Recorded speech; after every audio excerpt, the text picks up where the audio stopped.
ജിമ്മിൽ പോയി കഴിഞ്ഞാൽ അവിടെ എന്തോ മാജിക് സംഭവിക്കും. ന്യൂട്രീഷനിസ്റ്റും ഡയറ്റീഷ്യനും തമ്മിലുള്ള വ്യത്യാസം എന്താ? തക്കുടു മുക്കുടുമായിട്ട് കുട്ടികൾ ഇരിക്കണം എന്നുള്ളൊരു കോൺസെപ്റ്റ് നമ്മുടെ നാട്ടിൽ, കേരളയിൽ, നല്ല ഇന്ത്യയിൽ തന്നെ ഉണ്ട്. ഈ കുട്ടികളിലെ നമ്മൾ ഏത് ഏജ് മുതൽ അവർക്കൊരു അവയർനെസ് കൊടുത്തു തുടങ്ങും? ഫുഡ് ഇല്ലാണ്ട് എക്സസൈസ് ചെയ്താലും എക്സസൈസ് ഇല്ലാണ്ട് ഫുഡ് കൺട്രോൾ ചെയ്താലും നോ യൂസ്. ഒരു മനുഷ്യനെ സംബന്ധിച്ച് 4 to 6 hours healthy deep sleeping ആണ്. എന്തായിരിക്കും ഒരു മലയാളിക്ക് കൊടുക്കാവുന്ന ഒരു common advice? Live in the now. എന്താണ് നമ്മുടെ ഈ ലൈഫിൽ ഒരു ന്യൂട്രീഷനിസ്റ്റിൻ്റെ ജോലി? ആക്ച്വലി ന്യൂട്രീഷൻ എന്ന് പറയുമ്പോൾ എല്ലാവർക്കും ഒരു തെറ്റിദ്ധാരണയാണ്. കുറേ കാര്യങ്ങൾ ഫോളോ ചെയ്യണം, കുറേ സിസ്റ്റമാറ്റിക് ആയിട്ട് പോകണം, അല്ലെങ്കിൽ കുറേ കാര്യങ്ങൾ ചെയ്താലാണ് എന്നുള്ളതാണ്. പക്ഷേ മീൻസ് ഡയറ്റ് ഫോളോ ചെയ്യണം, എക്സസൈസ് റൊട്ടീൻ വേണം, അല്ലെങ്കിൽ കഴിക്കണത് മൈക്രോ ന്യൂട്രിയൻസ്, കാലറീസ്, അങ്ങനെ കുറേ കാര്യങ്ങളായിട്ടാണ് ക്ലബ് ചെയ്ത് വച്ചേക്കുന്നത്. പക്ഷെ ഒരു കോമൺ മാനിനെ സംബന്ധിച്ച് അവർക്കൊരു റൊട്ടീൻ ഉണ്ടാവുക എന്നുള്ളതാണ്.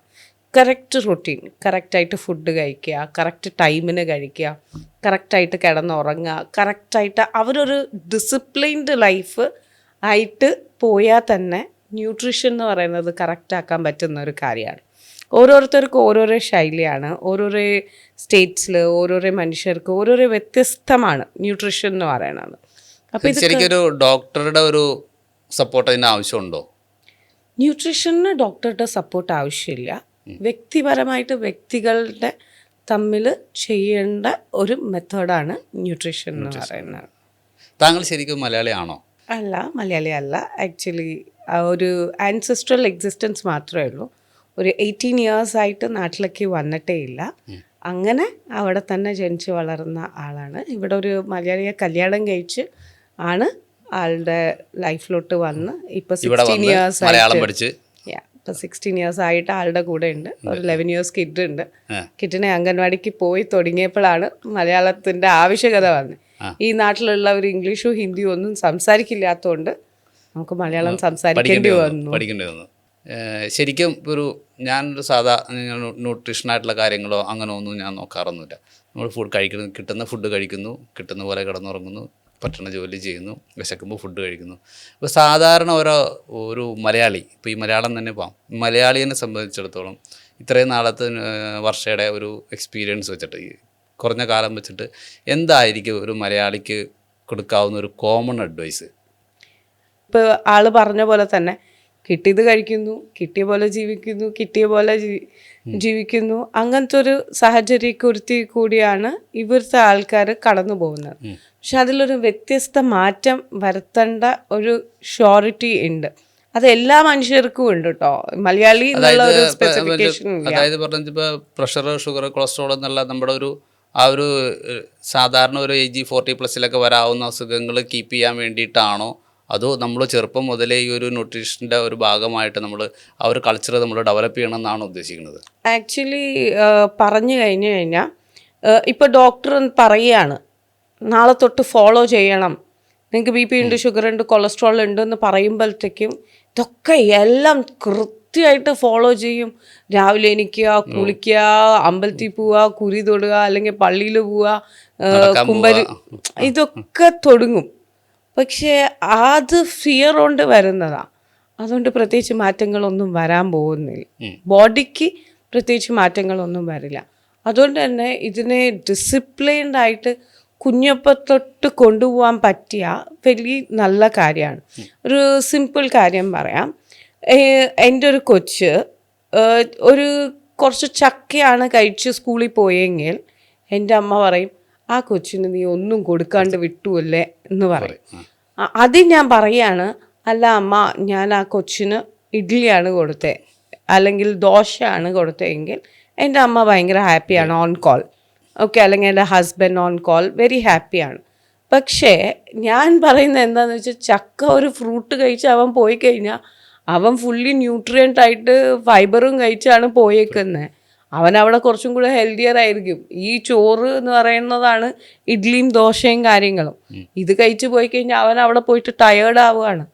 ആക്ച്വലി ഈ ഒരു ഡിഫറൻസ്, അവന് വയറ് നിറഞ്ഞോ എന്നുള്ളൊരു ക്രൈറ്റീരിയ മാത്രം നമ്മൾ നോക്കിയാൽ മതി. അതൊരു ഹെൽത്ത് കോൺഷ്യസ് ആയിട്ടിരുന്നാൽ കുറച്ചും കൂടി ബെറ്ററാണ്. അല്ല ഞാൻ വെച്ചാൽ ഇപ്പോൾ നമുക്ക് കിട്ടുന്ന ഫുഡാണല്ലോ കഴിക്കാൻ പറ്റുള്ളൂ സാധാരണ രീതിയിൽ. അതായത് ഇപ്പോൾ വൈകുന്നേരം ആയി കഴിഞ്ഞാൽ മിക്കവാറും മന്തി, ബിരിയാണി അല്ലെങ്കിൽ നമ്മൾ ഷവർമ അങ്ങനെയുള്ള സാധനങ്ങളൊക്കെ ആയിരിക്കും സാധാരണ രീതിയിൽ നമുക്ക് അവൈലബിൾ ആവാറ്. ഹോട്ടൽസിൽ രാത്രി ഫുഡ് കിട്ടുക, ചോറ് കറി സാധനങ്ങളൊക്കെ കിട്ടുക എന്നുള്ളത് തന്നെ വളരെ അപൂർവമായിട്ടായിരിക്കും. ഉച്ചയ്ക്ക് ചിലപ്പോൾ നമുക്ക് മീൽസ് കിട്ടുമായിരിക്കും. വൈകുന്നേരം നമ്മൾ സാധാരണ റോട്ടിൽ ഇറങ്ങി രാത്രി പോയി ചോറുണ്ടണമെന്ന് പറഞ്ഞു കഴിഞ്ഞാൽ ചോറ് കിട്ടുന്ന ഹോട്ടൽസ് വളരെ അപൂർവമായിട്ട് ഉണ്ടാവാറുള്ളൂ, കണ്ടിട്ടുള്ളൂ. ആക്ച്വലി ഈ ഒരു കാര്യത്തിൽ വരുമ്പോൾ നമ്മൾ ഒരു ബേക്കറിക്ക് പോവാം.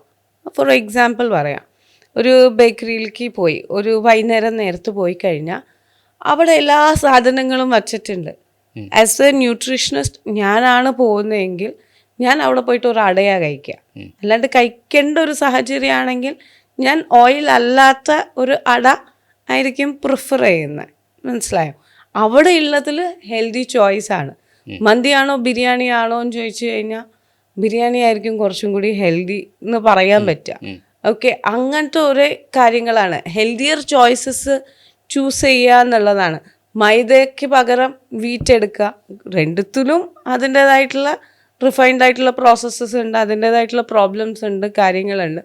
ഹെൽത്തിയർ ചോയ്സസ് എടുക്കുക എന്നല്ലാണ്ട് സാഹചര്യത്തിനൊത്തല്ലാണ്ട് ഹെൽത്തിനെ ഒത്ത് ഡിഫറൻസിയേഷൻ ചെയ്താൽ തന്നെ ഒരുപാട് മാറ്റങ്ങൾ നമുക്ക് ലൈഫിൽ വരുത്താൻ പറ്റും. ഈ കുട്ടികളിലെ നമ്മൾ ഏത് ഏജ് മുതൽ അവർക്കൊരു അവയർനെസ് കൊടുത്തു തുടങ്ങണം? നമ്മൾക്കിപ്പോൾ കുട്ടികൾക്ക് ഫുഡ് കൊടുക്കണത് നമ്മളാണ്. ഫുഡ് കൊടുത്ത് അവിടെ നമ്മൾ ഇന്ന ഫുഡ് കഴിക്കണം, ഇന്ന ഫുഡ് കഴിക്കണ്ട എന്നൊക്കെ പറഞ്ഞിട്ട് നമ്മൾ വളർത്തിക്കൊണ്ട് വരണതാണ്. ഇത്രയും കഴിച്ചാൽ മതി, കൂടുതൽ ചോദിച്ചു കഴിഞ്ഞാൽ ഐസ്ക്രീം ആണെങ്കിൽ വേണ്ട മാറ്റി വയ്ക്കുക, അല്ലെങ്കിൽ ദോശ കൂടുതൽ കഴിക്കുക, ഇഡലി കൂടുതൽ കഴിക്കുക എന്നൊക്കെ നമ്മൾ വാരി കോരി കൊടുക്കണതാണ്. അവർക്ക് ആവശ്യത്തിനുള്ളതിനും കൂടുതൽ കൊടുക്കാനാണ് നമുക്കൊരു സന്തോഷം ഉണ്ടാവുള്ളൂ. അങ്ങനെയാണെങ്കിൽ നമ്മൾ കൊച്ചു കുട്ടികളിൽ മുതൽ നമ്മൾ ഒരു ശീലം എന്നുള്ള രീതിയിൽ നമ്മൾ എങ്ങനെ അത് വളർത്തിക്കൊണ്ട് വരണം? യെസ്, ആക്ച്വലി കുട്ടികളിൽ നമുക്ക് ഭയങ്കര ഈസി ആയിരിക്കും. ഈ പറഞ്ഞ പോലെ തന്നെ അവയർനെസ് സ്കൂളിൽ നിന്ന് തന്നെ നമുക്ക് തുടങ്ങണം. ആക്ച്വലി അവെയർ ആവേണ്ടത് പേരൻസ് ആണ്, അവെയർ ആവേണ്ടത് എപ്പോഴും കുട്ടികളല്ല. ഓക്കെ, കുട്ടി ഒരു മുട്ടയും ഒരു ഗ്ലാസ് പാലും കുടിച്ച് സ്കൂളിൽ പോയി കഴിഞ്ഞാൽ അതാണ് ഹെൽത്തി. അല്ലെങ്കിൽ ഒരു ഇച്ചിരി ഓട്സ് കഴിച്ച് കുട്ടി പോയി എന്ന് വെച്ചിട്ട് പ്രത്യേകിച്ച് ഒരു കുഴപ്പങ്ങൾ അവിടെ വരാനില്ല. വയറ് നിറച്ച് ഫുഡ് കഴിക്കുക എന്നുള്ളതല്ല, കുട്ടി ഹെൽത്തി ആയിട്ട് ഇരിക്കുക എന്നുള്ളതാണ് ഇത്. തക്കുടു മുക്കുടുമായിട്ട് കുട്ടികൾ ഇരിക്കണം എന്നുള്ളൊരു കോൺസെപ്റ്റ് നമ്മുടെ നാട്ടിൽ, കേരളയിൽ, നല്ല ഇന്ത്യയിൽ തന്നെ ഉണ്ട്. തക്കുടു മുക്കുടുമായിട്ട് ഇരുന്ന ഞങ്ങളുടെ ഹിന്ദിയിൽ പറയുന്ന ഒരു ഇതാണ് ഖാത്ത പീത്ത ഖാൻദാൻ കാ ഹെ. മീൻസ് ഞാനൊരു വെൽതി ആയിട്ടുള്ള ഫാമിലിയിൽ നിന്ന് ബിലോങ് ചെയ്യാന്ന് അറിയണമെങ്കിൽ കുട്ടി തക്കുടു മുക്കുടുമായിട്ടിരിക്കണം. ആക്ച്വലി അതല്ല കോൺസെപ്റ്റ്. കുട്ടി ഹെൽത്തി ആയിട്ടിരിക്കണം. ഒരു കോൾഡ് ഉള്ള ഒരു ക്ലാസ് റൂമിൽ കുട്ടി ഇരിക്കുമ്പോൾ ആ കുട്ടിക്ക് കോൾഡ് പിടിക്കാണ്ടിരിക്കണം. അതിനുള്ള ഇമ്മ്യൂണിറ്റി വീട്ടിൽ ഇതാവണം. ലൈക്ക് ഒരു സ്പൂൺ നട്ട്സ് കുട്ടിക്ക് 2-3 ബദാം വെള്ളത്തിലിട്ട് വെച്ച് കൊടുക്കുക എന്നുള്ളത്, ഉണക്കമുന്തിരി കഴിക്കുക എന്നുള്ളത്, ഒരു മുട്ടയും പാലും കൊടുത്ത് സ്കൂളിൽ വിട്ടാൽ ഈ ഒരു മുട്ടയിലും പാലിലും നിൽക്കാൻ പറ്റുമോ? അല്ല, പറ്റുമോ? ഇതാണ് കോൺസെപ്റ്റ് എന്ന് പറയുന്ന ഒരു കാര്യം. മീൻസ് ഇത് അത്ര മതി കുട്ടിയുടെ ആരോഗ്യത്തിനോ അല്ലെങ്കിൽ കാര്യത്തിനോ അത്രയൊക്കെ മതി. ആക്ച്വലി ഒരു 2 ക്യാരറ്റോ അല്ലെങ്കിൽ ഒരു സീസണൽ ഫ്രൂട്ടോ കഴിച്ച് കൊച്ചു പോയി കഴിഞ്ഞാൽ കൊച്ചു ഫുൾ ഡേ ആക്റ്റീവാണ്. പിന്നെ നമ്മൾ കൊടുക്കുന്നത് ലഞ്ച് ബോക്സിൽ കാർബോഹൈഡ്രേറ്റ്സ് ആണ്, ഫൈബറാണ്, അങ്ങനെ വെജിറ്റബിൾസും ഫ്രൂട്ട്സും ഒക്കെ കൊടുക്കുന്നത്. ഇത് എനർജി എക്സോസ്റ്റ് ആയി പോവാണ്ട് ഡീഹൈഡ്രേറ്റഡ് ആവാൻ സ്കൂളിൽ നിന്ന് വെള്ളം കൊടുക്കുന്നുണ്ട്, കാര്യങ്ങൾ കൊടുക്കുന്നുണ്ട്, സ്നാക്സ് ബോക്സ് കൊടുക്കുന്നുണ്ട്. ആക്ച്വലി കൊച്ചു ടൈമിന് കഴിക്കുന്നുണ്ട്. ശരിക്കും പറഞ്ഞു കഴിഞ്ഞാൽ ഒരു 2 hour ഇൻ്റർവെല്ലിൽ ഫുഡ് കഴിക്കണം എന്നാണ് ഞാൻ കേട്ടേക്കണത്. അതിൽ സത്യമുണ്ടോ? അങ്ങനെ ഒരു കാര്യമില്ല. നമ്മൾ ഫുഡ് കഴിക്കേണ്ടത് വിശക്കുമ്പോൾ മാത്രം. ബോഡി അങ്ങനെയാണ് ഡിസൈൻ ചെയ്തേക്കുന്നത്. സീരിയസ്ലി രാവിലെ തൊട്ട് വൈകുന്നേരം വരെ ഫുഡ് കഴിക്കാണ്ട് ഇരിക്കാൻ പറ്റുന്ന ഒരാളാണ്, ക്ഷീണം വരുന്നില്ല, തളർച്ച വരുന്നില്ലെങ്കിൽ അതാണ് ഒരു ബെസ്റ്റ് പ്രോസസ്സ് എന്ന് പറയുന്നത്. ഇപ്പോൾ ഈ ധ്യാന കേന്ദ്രങ്ങളിലൊക്കെ നമ്മളിപ്പോൾ രാവിലെ മുതൽ ഫാസ്റ്റിംഗ് ഒക്കെ എടുക്കും. ഇപ്പോൾ പ്രയറിൻ്റെ ഒപ്പം ഫാസ്റ്റിംഗ് ചെയ്യേണ്ടതുണ്ടാവും. അപ്പോൾ അത് നമ്മുടെ ശരീരത്തിനെ ബാധിക്കുമോ? അതിനെ പറഞ്ഞ ഒരു യോഗിയായിട്ടുള്ള ആൾ, ഒരു രോഗങ്ങളും ഇല്ലാണ്ട് ഹെൽത്തി ആയിട്ട് യോഗ ഒക്കെ ചെയ്യുന്ന ഒരാളാണെങ്കിൽ ആൾ ഒരു നേരെ ഫുഡ് കഴിക്കണ്ടാവുള്ളൂ. അവർ ഈവനിങ് ടൈമിൽ രാവിലെ തൊട്ട് അവർ മെഡിറ്റേറ്റ് ചെയ്ത് മൈൻഡ്ഫുള്ളായിട്ട് അവർ ഒരു മീല് ഫുൾ ലാവിഷായിട്ട് കിങ് സൈസിൽ ഒരു മീലാണ് അവർക്ക് തോന്നുന്ന ടൈമിലാണ് അവർ കഴിക്കുന്നത്. അത് സൂര്യൻ അസ്തമിക്കുന്നതിന് മുമ്പ് അവർ കഴിച്ചും തീർക്കും. ഇതെന്താന്ന് വെച്ചാൽ സൂര്യൻ അസ്തമിച്ച് കഴിഞ്ഞ് കഴിഞ്ഞാൽ പിന്നെ ഡൈജസ്റ്റീവ് ഫങ്ഷൻസ് ഒക്കെ റെസ്റ്റ് എടുക്കുകയാണ്. ഇത് ബോഡിയുടെ ഒരു നേച്ചറാണ്. ബോഡി ഗോഡ് അങ്ങനെ ഡിസൈൻ ചെയ്തേക്കാണ്. ഇപ്പോൾ ഭോഗി ആയിട്ടുള്ള ആളാണെങ്കിൽ, ഭോഗി എന്ന് പറയുന്നത് കുറച്ചും കൂടെ സ്പിരിച്വൽ ആയിട്ടുള്ള ഒരു പേഴ്സൺ ആണെങ്കിൽ ആൾ 2 നേരം ഫുഡ് കഴിക്കുള്ളൂ. രോഗിയായിട്ടുള്ള ആളാണെങ്കിൽ 3 നേരം ഫുഡ് കഴിക്കുന്നത്.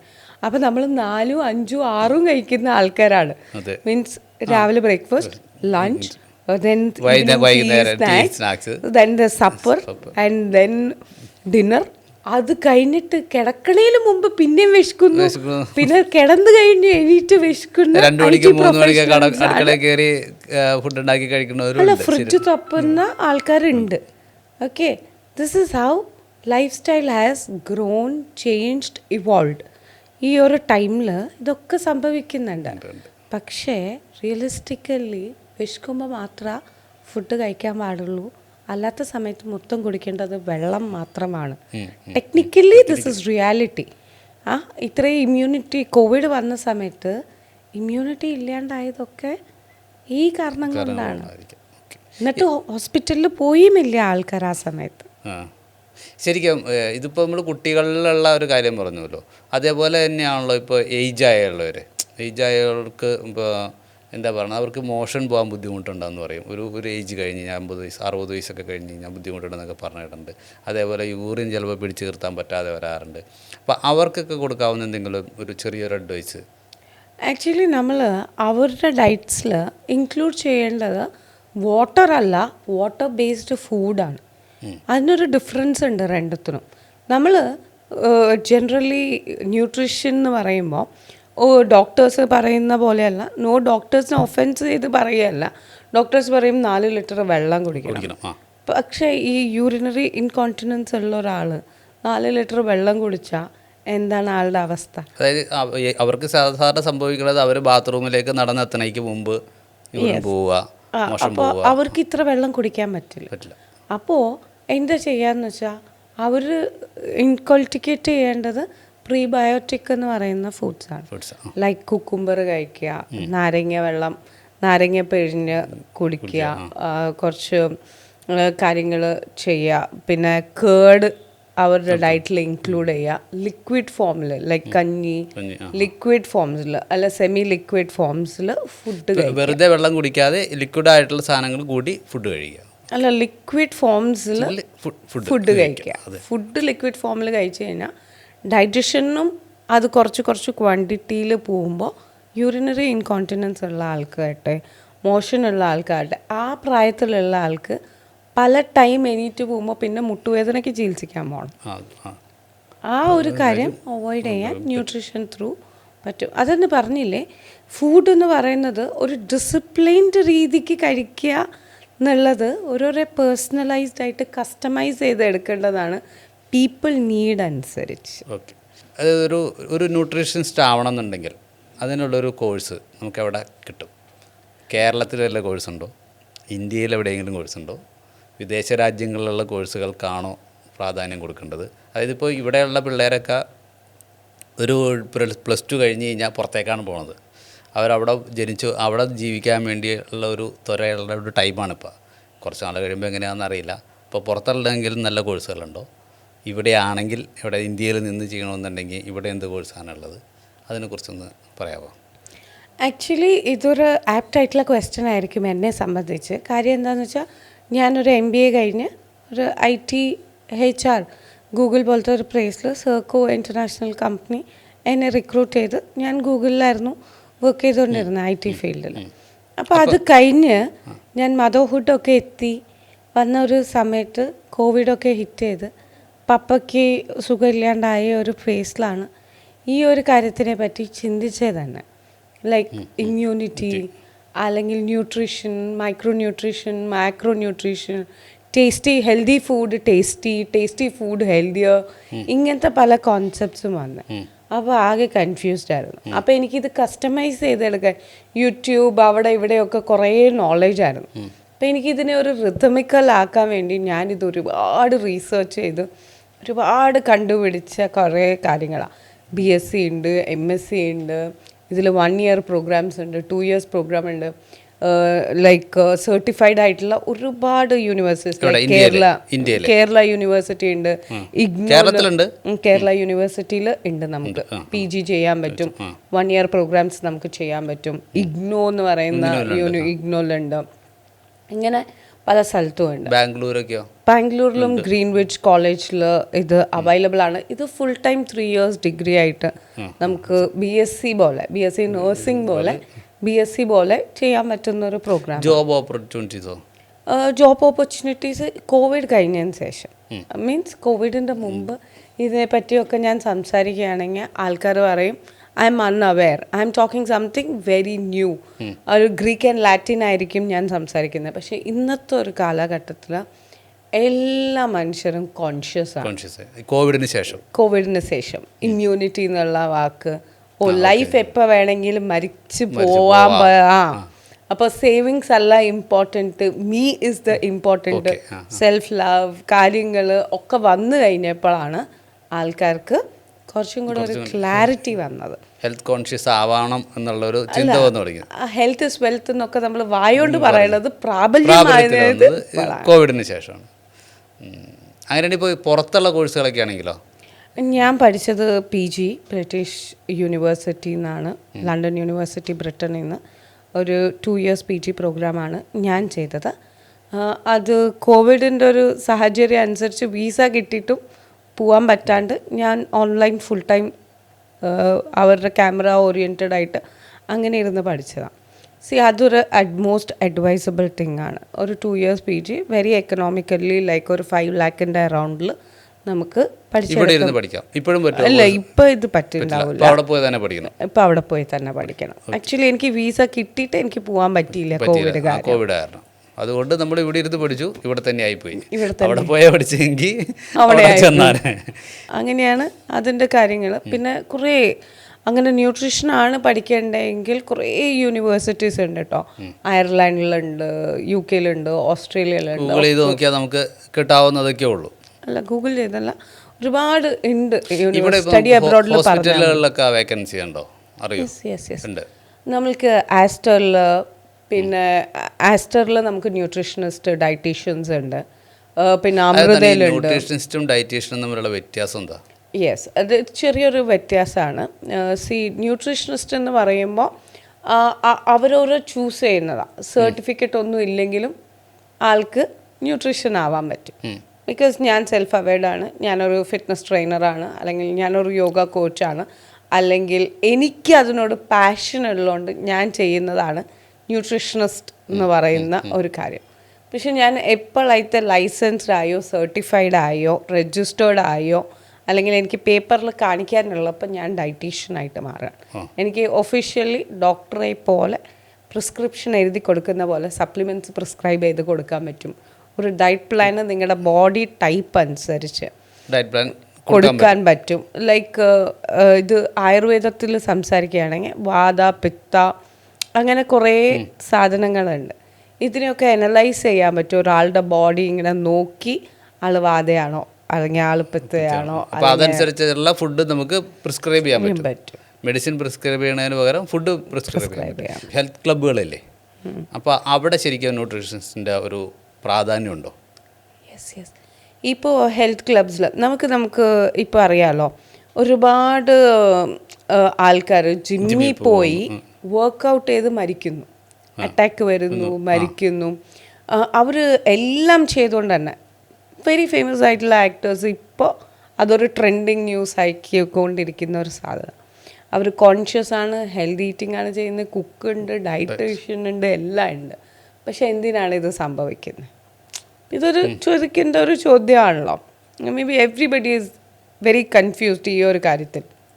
അത് എന്തിനാണെന്ന് വെച്ചാൽ അവരുടെ ബോഡി ടൈപ്പ് അനുസരിച്ചല്ല അവരൊരു മെത്തേഡിനെ ഫോളോ ചെയ്യുന്നത്. അപ്പോൾ എല്ലാ ഹെൽത്ത് ക്ലബ്ബുകാർക്ക് തോന്നിയ പോലെയാണ്, തോന്നിയതാണ് ചെയ്യുന്നത്. അവിടെ ഒരു ഗൈഡൻസ് കൊടുക്കാൻ ഒരു ഒരു ഡയറ്റീഷ്യൻ കുറവുണ്ടാവാം, അല്ല കുറവുണ്ടാവാം, അതുകൊണ്ടായിരിക്കും ഇങ്ങനെ സംഭവിക്കുന്നത്. കുറവുണ്ട്, അതുകൊണ്ടാണ് സംഭവിക്കുന്നത്. It is A proven thing. Okay, statistical അതായത് ഇപ്പോൾ ഒരാൾ ചെന്നിട്ട് ചുമ്മാ ഡമ്പലെടുത്ത് പൊക്കുക എന്നുള്ളതല്ല, അയാൾക്ക് എന്താണോ ആവശ്യമുള്ളത് അതാണ് നമ്മൾ ചെയ്യിപ്പിക്കേണ്ടത്. വർക്കൗട്ട് ചെയ്യിപ്പിക്കേണ്ടതും ന്യൂട്രീഷൻ അതിൻ്റെ ഒരു ഫുഡ് മെയിൻറ്റെയിൻ ചെയ്യേണ്ടതും അതിനെ ബേസ് ചെയ്തിട്ടായിരിക്കണം, ഒരാളുടെ ഹെൽത്തിനെ ബേസ് ചെയ്തിട്ടായിരിക്കണം. അല്ല, ഫിസിക്കൽ ഹെൽത്ത് എപ്പോഴും കണക്റ്റഡ് ടു ഫുഡാണ്. മീൻസ് ഡയറ്റ്, നമ്മൾ ജിമ്മിൽ പോയി 40 മിനിറ്റ്സ് കാർഡിയോ ചെയ്തു, ഞാൻ ഹെൽത്തി ആയി, എൻ്റെ വെയിറ്റ് കുറയുന്നില്ല. ഞാൻ വീട്ടിൽ വന്ന് മന്തി കഴിക്കുന്നു, ഓയിലി ഫുഡ് കഴിക്കുന്നു, ഞാൻ തോന്നിയ പോലെ 1 കിലോ ചോറ് കഴിക്കുന്നു. ഞാൻ കഴിക്കുന്ന റൊട്ടീനിൽ ഇപ്പോൾ ആൾ പറഞ്ഞ പോലെ ഞാൻ കഴിക്കുന്ന റൊട്ടീനെ കഴിക്കുകയുള്ളൂ, 1 മണിക്കേ ഞാൻ കിടക്കുകയുള്ളൂ ഒക്കെ ആയിട്ട് ഞാൻ 40 മിനിറ്റ്, ഞാൻ ഹെൽത്ത് കോൺഷ്യസ് ആണ്, ഞാൻ 40 മിനിറ്റ് ജിമ്മിൽ പോകണ്ടെന്ന് പറയുന്നിടത്ത് യാതൊരു അർത്ഥമില്ല. 80% ഇസ് ഫുഡ്. ഒരു കാര്യം കൂടി ചോദിച്ചോട്ടെ, ഈ മെൻ്റൽ ഹെൽത്തും ഫിസിക്കൽ ഹെൽത്തും തമ്മിൽ കണക്ഷൻ ഉണ്ടോ? 100% ഷുവറായിട്ട് കണക്ഷൻ ഉണ്ട്. സിമ്പിളായിട്ട് പറയാം, നടുവേദനയുള്ള ഒരാളാണെങ്കിൽ അവർക്ക് ഷുവറാണ് ആങ്സൈറ്റി ആയിരിക്കും അവരുടെ പ്രോബ്ലം, അവർ ഓവർ തിങ്കർ ആയിരിക്കും. ഇത് കമ്പൽസറിയാണ്. There is no if and buts. Scientifically ഇതിൻ്റെ തിയറി ഡോക്യുമെൻറ്റ്സ് വേണമെങ്കിൽ പേഴ്സണലി എന്നെ കണക്ട് ചെയ്താൽ മതി. അല്ലെങ്കിൽ 80% നടുവേദന വരുന്നത് ഓവർ തിങ്കിങ്ങും സ്ട്രെസ്സും കാരണം. അല്ല, ആക്ച്വലി ഇപ്പോഴത്തെ ഒരു കാര്യത്തിൽ സ്വിച്ച് ഇട്ടാ ലൈറ്റ് വരുന്നു, ഫുൾ ടൈം സ്ക്രോൾ ചെയ്തുകൊണ്ടിരിക്കുന്നു. അല്ലെങ്കിൽ ഒരു IT പ്രൊഫഷണൽ ആണെങ്കിൽ ഫുൾ ടൈം ഡെസ്ക് മേടിക്കുന്നു. എന്താണ് പാടത്ത് പോയും പറമ്പത്ത് പോയും പണിയെടുക്കുന്ന ആൾക്കാരൊന്നും വളരെ കുറവാണ് കേരളത്തിൽ പ്രത്യേകിച്ചു. അല്ല എവിടെയും, നിങ്ങളുടെ ഹൈദരാബാദിൽ എങ്ങനെയാ? അല്ല എവിടെയും മേസ്ത്രി പണി ചെയ്യുന്ന ആളായാലും മണൽ ചോക്കാൻ ഒരാൾ, മണ്ണ് ചോക്കാൻ, അവരൊക്കെ ഓരോരോ ആ ഒരു കലത്തിൽ ഇത്രയൊക്കെ ചോക്കുന്നുള്ളൂ, അവർക്ക് ഇത്രക്കൊക്കെ പണിയുള്ളൂ. അപ്പോൾ അങ്ങനെ ആലോചിച്ച് നോക്കുമ്പോൾ ടെക്നിക്കലി നടുവേദന വരേണ്ട ഒരു ആവശ്യകത നമുക്കില്ല. അവരും കറക്റ്റ് 9 o'clock വരും, 5 o'clock പോവും, 1 മണിക്കൂർ റെസ്റ്റ് എടുക്കും. അല്ല, പഴയ കാരണന്മാർക്ക് ഇതുവരെ നടുവേന എന്ന് പറഞ്ഞ് കേട്ടിട്ടില്ല. അവർ പാടത്തെ പണിയെടുത്തുണ്ടെന്ന് വെച്ചാൽ ഒരു കാൽവേന കൈവേന തൂക്കുകയാണ് പോകും. അല്ല, ഇപ്പോഴത്തെ പ്രഗ്നൻസി, അല്ല ചെറിയൊരു ഡിഫറൻസ്. ഇപ്പോഴത്തെ ഒരു പ്രഗ്നൻസിയിൽ മോസ്റ്റ് വുമൻസിനോട് പറഞ്ഞേക്കുന്ന ഫുൾ ടൈം റെസ്റ്റ് എടുക്കാൻ. പക്ഷെ അന്നത്തെ കുട്ടിച്ചൂലും കൊടുത്ത് മിറ്റടിക്കണ കഥയൊക്കെ എൻ്റെ മുത്തശ്ശി പറഞ്ഞ് ഞാൻ കേട്ടിട്ടുണ്ട്. പക്ഷെ എൻ്റെ പ്രഗ്നൻസിയിൽ ഞാൻ ഫുൾ ടൈം മേഡിനെ വെച്ച് അങ്ങനെ ഞാൻ ഒരു ഫോറിൻ ബേബീനെ പ്രസവിച്ച പോലെ പ്രസവിച്ചതാണ്. 9 months ഒരു ലക്ഷറി ലൈഫ്. അപ്പം ഞാൻ വിചാരിച്ചേക്കുന്നത് എന്താണെന്ന് വെച്ചാൽ ആ ലക്ഷറിയൊക്കെ അപ്ലൈ ഉണ്ടാവുള്ളൂ, അതിനെ ഫുള്ളി യൂട്ടിലൈസ് ചെയ്യണം എന്നുള്ളൊരു മോഡൽ യൂട്ടിലൈസ് ചെയ്തതാണ്. മോസ്റ്റ് വുമൻസ് അങ്ങനെ തന്നെയാണ് ഇപ്പോഴത്തെ ഒരു ഫേസിൽ. അപ്പോൾ അവർക്ക് പ്രഗ്നൻസി കഴിഞ്ഞിട്ട് ഈ ഇഞ്ചക്ഷൻ കുത്തി വെച്ച് നടുവേദന വരുന്ന എന്തിനാ? ഓവർ തിങ്കിങ്, പോസ്റ്റ് പ്രഗ്നൻസി പാർഡം ഇപ്പം എന്തിനാ വരുന്നത്? ഉണ്ട് പോസ്റ്റ് പ്രഗ്നൻസിയുടെ കാര്യങ്ങൾ. ഇപ്പോൾ ആയുർവേദ വെല്ല സെൻ്ററുകളിലെല്ലാം ഇപ്പോൾ മറ്റേ പോസ്റ്റ് പ്രഗ്നൻസിയായിട്ട് ബന്ധപ്പെട്ട മസാജ്, കൊച്ചിനുള്ള മസാജ്, അമ്മയ്ക്കുള്ള മസാജ്, മിക്കവാറും ഇപ്പോൾ കണ്ടുകൊണ്ടിരിക്കുന്ന ആടുകളൊക്കെയാണ്. അല്ല, നമ്മൾ പറഞ്ഞല്ലോ, things are going towards luxury. People are ready to pay for luxury things. People are ready. നമുക്കിപ്പോൾ വേണ്ടത് ഓൺലി കംഫർട്ടാണ്. We are only looking out for more comfort. നമ്മളെ ആ പോയ പോക്കിൽ വിട്ടുപോയൊരു സംഭവമാണ്. ഒന്നുകൂടി ഒരു ക്ലാരിഫിക്കേഷൻ വേണം എനിക്ക്.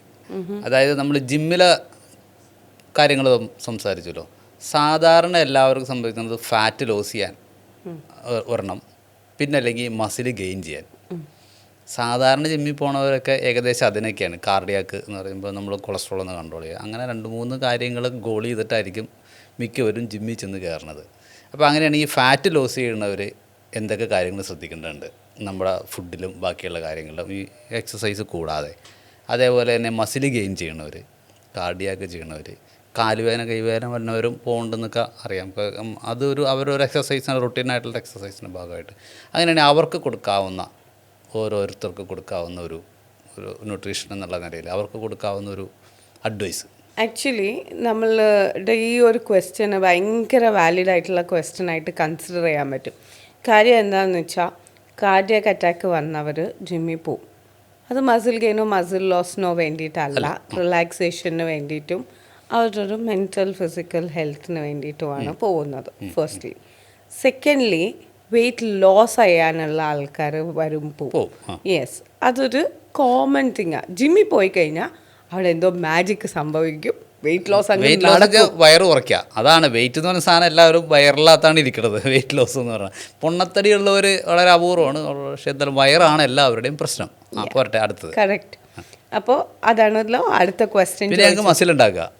മൂന്നാമത്തത് ഒരു യങ്സ്റ്റർ എന്ന് പറയുമ്പോൾ ആൾക്ക് വേണ്ടത് സിക്സ് ബാക്ക് ബോഡി വേണം. അതിന് ജിമ്മിൽ പോയാൽ കറക്റ്റാണ്. ആക്ച്വലി 3 കാറ്റഗറി ആയിട്ടുള്ള ആൾക്കാരും കാർഡിയാക്ക് വരുന്ന ആൾക്കാർ ജിമ്മിൽ പോകുന്നത് നെക്സ്റ്റ് ചെക്കപ്പ് വരെ മാത്രമാണ്. ഈ ജിമ്മിൽ വയറ് കുറയ്ക്കാൻ പോകുന്ന ആൾക്കാർ ജിമ്മിൽ പോകുന്നത് വയറ് കുറയണ അത്ര ദിവസം മാത്രമാണ്. ഓക്കെ, അത് കഴിഞ്ഞാൽ പിന്നെ വേണമെങ്കിൽ മെയിൻറ്റെയിൻ ചെയ്ത് പോകാം. ഈ മസിൽ കൂട്ടാൻ പോകുന്ന ആളും വേദന വരണ വരെയാണ് പോകുന്നത്. ഇപ്പം ഇത് മൂന്നിലും ഒരു പ്രോബ്ലം എന്താണെന്ന് വെച്ചാൽ എന്ത് കാര്യത്തിലും കൺസിസ്റ്റൻസി ഭയങ്കര ഇമ്പോർട്ടൻ്റാണ്. മേ ബി ജിമ്മിൽ പോകുന്നത് 15 മിനിറ്റ്സ് ആയിരിക്കാം, ഓക്കെ, അല്ലെങ്കിൽ വീട്ടിൽ തന്നെ വർക്കൗട്ട് ചെയ്യുന്ന ആളായിരിക്കാം, മേ ബി ഒരു ബ്രസ്റ്റ് വാക്ക് എവറി ഡേ ചെയ്യുന്ന ആളായിരിക്കാം. എപ്പോഴും സ്മോൾ സ്റ്റെപ്സാണ് ബിഗ് റിസൾട്ട്സ് ഉണ്ടാക്കി തരാം. അപ്പോൾ കുറച്ചായിട്ട് തുടങ്ങി കുറച്ചായിട്ട് കൺസിസ്റ്റൻ്റ് ആയിട്ട് ചെയ്ത് തുടങ്ങിയിട്ട് പോയി കഴിഞ്ഞാൽ ഈ 3 കാര്യങ്ങളെയും റൈറ്റ് ആക്കാൻ നമുക്ക് ഈസിലി പോസിബിളാണ്. ജിമ്മിൽ തന്നെ പോകണം എന്നുള്ളത് ഒരു നിബന്ധന മാത്രമാണ്. അവിടെ പോയി കഴിഞ്ഞാൽ എന്താണെന്ന് വെച്ചാൽ ഒരു സോഷ്യൽ കമ്മ്യൂണിറ്റി ഉണ്ടോ, നമ്മളെ പോലെ പല ആൾക്കാരും ഉള്ളതുകൊണ്ട് അതൊരു കഥയും ചിരിച്ചും കളിച്ചും ഒരു മ്യൂസിക്കിൽ ഒരു ആട്ടവും ബഹളവും ഒക്കെ ആയിട്ട് ഒരു ഗുഡ് വൈബിൽ നമുക്ക് തിരിച്ചു പോരാം എന്നല്ലാണ്ട് അതൊരു പോസിറ്റീവ് തിങ് ആയിട്ട് അത് കൺവേർട്ട് ആവുക എന്നുള്ളത് മാത്രമേ ഉള്ളൂ. പക്ഷെ ഇപ്പോഴും പറയുന്ന പോലെ തന്നെ 80% ഇത് 3 കൺസിസ്റ്റൻ്റ് ആയിട്ട് ചെയ്യേണ്ടതും കൺസിസ്റ്റൻ്റ് ആയിട്ട് എക്സ്പീരിയൻസ് ചെയ്യേണ്ടത് ഫുഡിൽ തന്നെയാണ്. ഒരു രാവിലെ എണീറ്റ് കഴിയുമ്പോൾ കുറച്ച്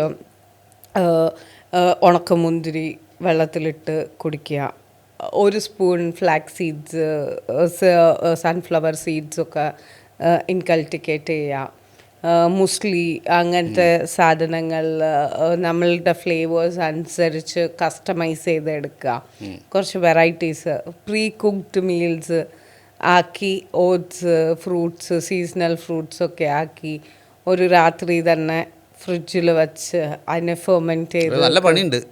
അപ്പോൾ കുറച്ച് പണിയൊക്കെ എടുത്ത് കുറച്ച് ഹെൽത്തി സാധനമൊക്കെ വെള്ളത്തിലിട്ട് കുതിർത്തി കഴിച്ച് പണിയുണ്ട്. അല്ല, പണിയില്ലാണ്ട് ഹെൽത്തിയർ ആവാൻ പറ്റില്ല. അതേപോലെ തന്നെയാണ് ഇപ്പോൾ ഈ ജിമ്മിൽ പോണത് മിക്കവാറും ആണുങ്ങൾ, പെണ്ണുങ്ങളും ലേഡീസും ഇപ്പോഴും കൂടുതൽ പോയി തുടങ്ങുന്നുണ്ട്. പക്ഷെ എന്നാൽ ഈ വർക്കൗട്ട് ഡാൻസ് അതേപോലെ തന്നെ സുംബ ഡാൻസ് അവരും ഈ ഫുഡിൻ്റെ കാര്യത്തിലൊക്കെ കൺട്രോൾ വേണ്ടതാണ്. അതായത് ഇത് ചെയ്യുമ്പോൾ ശരിക്കും കൂടുതൽ ഫുഡ് കഴിക്കണോ അതോ കുറച്ച് കഴിച്ചാൽ മതിയോ? കൺട്രോൾ എന്ന് പറയുന്നത് എന്താ? മറ്റേതെന്ന് പറയുമ്പോൾ ഇപ്പോൾ വീട്ടിലിരുന്നിട്ട് വെറുതെ വീട്ടിലിരിക്കണവരായിരിക്കുമല്ലോ ഈ ഡാൻസ് കളിക്കാൻ പോണത്. ജോലിക്ക് പോകണവനെ സംബന്ധിച്ചിടത്തോളം ഇത് പോകാനുള്ള സമയമില്ല. അവൻ ജോലി എടുക്കുന്നുണ്ട്, ഫിസിക്കലി അവൻ ജോലി എടുക്കുന്നുണ്ട്. ഒന്നില്ലേ ട്രാവൽ ചെയ്യാൻ 1 മണിക്കൂർ അങ്ങോട്ട് 1 മണിക്കൂർ ഇങ്ങോട്ട്, അത്രയും ട്രാവലിങ്ങെങ്കിലും അവൻ ചെയ്യുന്നുണ്ട്. വെറുതെ വീട്ടിലിരിക്കുന്നവരായിരിക്കുമല്ലോ കൂടുതൽ ഈ വർക്കൗട്ട് ഡാൻസ്, സുംബ ഡാൻസ്, ജിമ്മിൽ പോണത്. ഇപ്പം അങ്ങനെ ആയിരിക്കുമല്ലോ സാധാരണ രീതിയിൽ നോർമലി ലെവലിൽ ഒന്നും കൂടി ഹെൽത്ത് ഒന്നും കൂടി ഇങ്ങനെ വെറുതെ ഇരുന്നിട്ട് കാര്യമില്ലല്ലോ എന്ന് കരുതിയിട്ട് പോണവരായിരിക്കും പോണത്. അപ്പം അങ്ങനെയാണ് അവരെങ്ങനെ ഫുഡിൽ അതായത് ന്യൂട്രീഷൻ എന്നുള്ള നിലയിൽ ഒരു ഫുഡിൽ അവരെങ്ങനെ കൺട്രോൾ ചെയ്യണം? ഞാൻ മുമ്പേ ഈ ക്വസ്റ്റ്യന് ആൻസർ പറഞ്ഞ പോലെ ഇവരെ സംബന്ധിച്ച് വിശക്കുമ്പോൾ മാത്രമേ ഫുഡ് കഴിക്കാൻ പാടുള്ളൂ. ഇവർ ജിമ്മിൽ പോകണോണ്ട് ഇവർക്ക് പ്രത്യേകിച്ച് ലാഭമോ നഷ്ടമോ അതിൽ വരുന്നില്ല. വിശക്കുമ്പോൾ കഴിച്ചാൽ മതി. രാവിലെ ഉച്ചയ്ക്ക് വൈകുന്നേരം കഴിക്കാണ്ട് രാവിലെ ഞാൻ ജിമ്മിൽ പോകുന്ന ഒരാളാണ്. ഓക്കെ, റെഗുലർലി ജിമ്മിൽ പോകുന്ന ഒരാളാണ് ഞാൻ. ജിമ്മിൽ പോകാൻ നേരത്ത് ഞാൻ ചിലപ്പോൾ രാവിലെ ഒരു കോഫി കുടിച്ചില്ലെങ്കിൽ കുടിച്ചില്ല, വെള്ളം കുടിച്ച് ഞാൻ ജിമ്മിൽ പോയി എല്ലാം കഴിഞ്ഞ് ഞാൻ ചിലപ്പോൾ ഫുഡ് കഴിക്കുക ഉച്ചയ്ക്ക് 2 മണി 3 മണിയൊക്കെ ആകുമ്പോഴായിരിക്കും. ഞാൻ പ്ലേറ്റിൽ റെസ്റ്റൊക്കെ എടുത്ത് ബുക്കൊക്കെ വായിച്ച് ജേർണലിങ്ങൊക്കെ കഴിഞ്ഞ് എല്ലാം കഴിഞ്ഞ് ഞാനൊരു 2-3 മണിക്ക് കൂളായിട്ട് ഫുഡും കഴിച്ച് ഇരിക്കുന്ന. ഞാൻ ഫ്രീലാൻസിങ് ആണ് ചെയ്തുകൊണ്ടിരിക്കുന്നത്.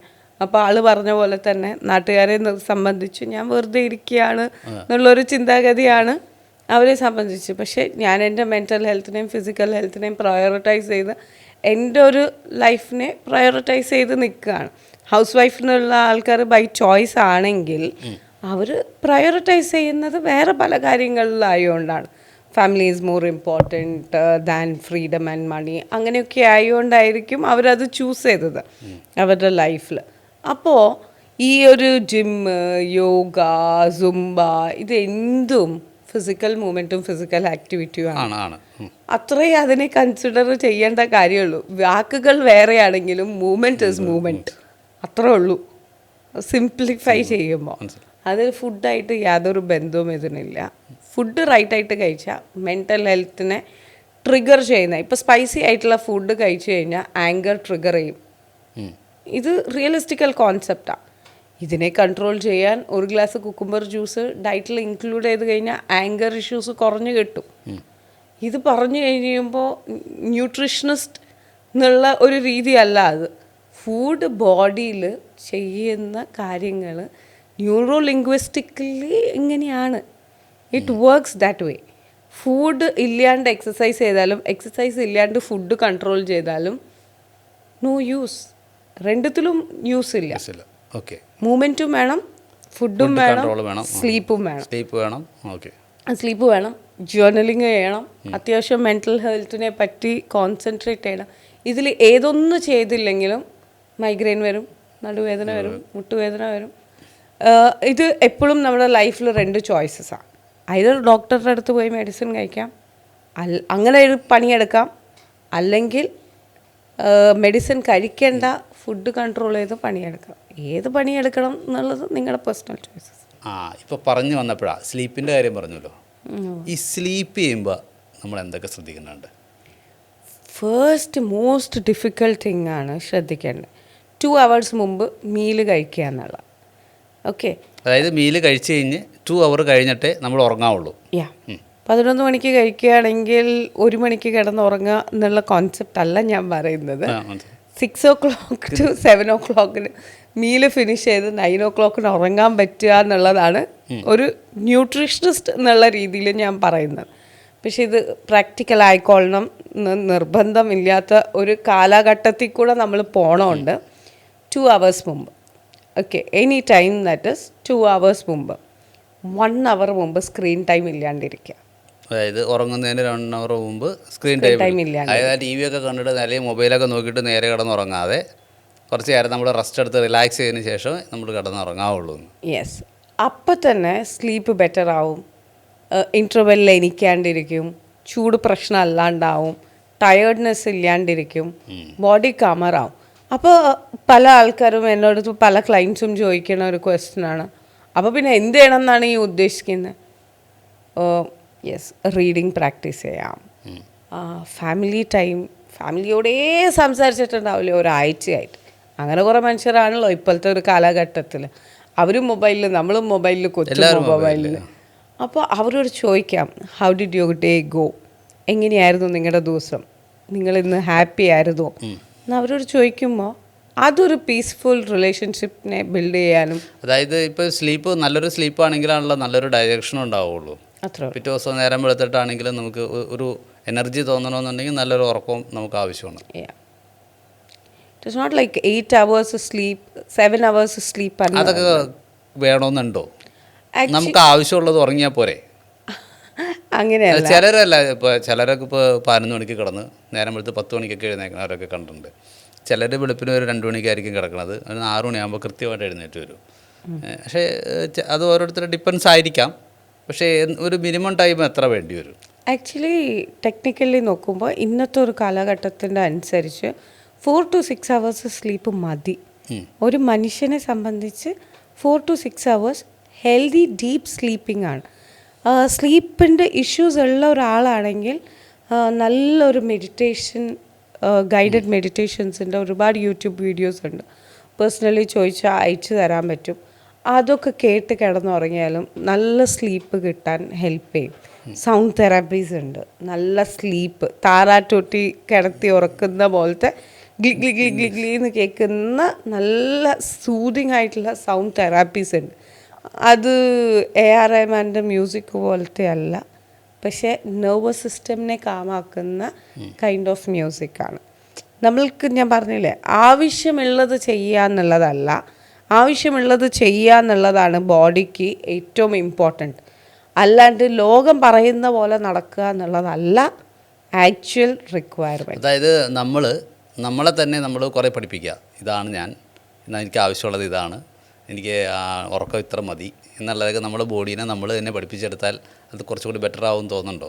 അല്ല, ആക്ച്വലി ഈ ക്വസ്റ്റ്യന് കംപ്ലീറ്റ്ലി ഡിഫറെൻ്റ് ആണ്. ഈച്ച് പേഴ്സൻ്റെ ഇമോഷണൽ സൈക്കിൾ ഡിഫറെൻ്റ് ആണ്, ഈച്ച് പേഴ്സൻ്റെ കാര്യങ്ങൾ ഡിഫറെൻ്റ് ആണ്. അപ്പോൾ നമ്മൾ ഈ ടോപ്പിക്ക് സംസാരിച്ച് പോയാൽ കുറേ നീണ്ട് സംസാരിക്കേണ്ടി വരും. അപ്പോൾ സെൽഫ് അവെയർഡായിട്ടിരിക്കുക.